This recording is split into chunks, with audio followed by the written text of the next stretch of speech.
Hindi hadlang ang edad at kasarian para sa isang taong nagsusumikap alang-alang sa kanyang pamilya. Yan ang pinatunayan ni Lola Mimi na 2 dekada nang namamasada ng jeep. Kilalanin ang tinaguriang Super Lola ng Valenzuela sa report ni Bea de Guzman. Isang panibagong araw na ulit. Lahat para sa taimtim na pagdarasal, humuhugot ng panibagong lakas ang 75 taong gulang na si Normina Makatiag o Lola Mimi. Maraming pong salamat, mahal na Ama, sa panibagong araw na ibinagkaloob ninyo sa akin.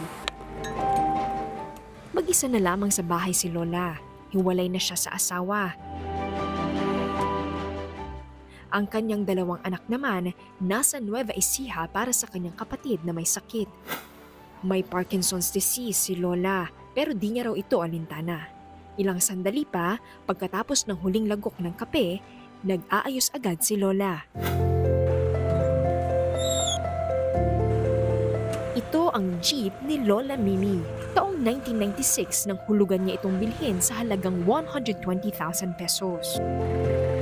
Nakatungtong hanggang 3rd year college si Lola sa kursong BS Sociology, pero kinailangan daw niyang tumigil para magsilbing breadwinner sa pamilya.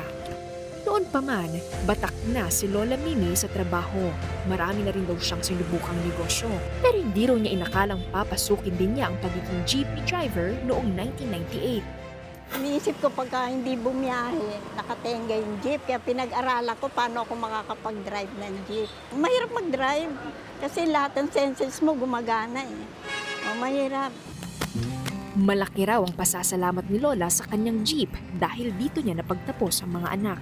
Hindi maikakaila ang tuwa ni Lola habang nasa Manibela. Nangingibabaw ito sa kabila ng init, pagod at ingay ng kalsada. Alay ko sa'yo aking Ama, ay buong buhay ko. Ang ibang mga pasahero, di maiwasang bumilib din kay Lola. Nakakatuwa nga po kasi ngayon lang din ako nakakita ng babaeng driver. Tanda na po siya, tapos naghahanap buhay pa po siya, di ba? Kaya nakaka-proud po. Kumikita si Lola ng humigit kumulang 500 piso kada araw. Time check, mag-aalas 6 na ng hapon at nakaisang biyahe na si Lola Mimi. Hanggang alas 10 ng gabi ang biyahe ni Lola.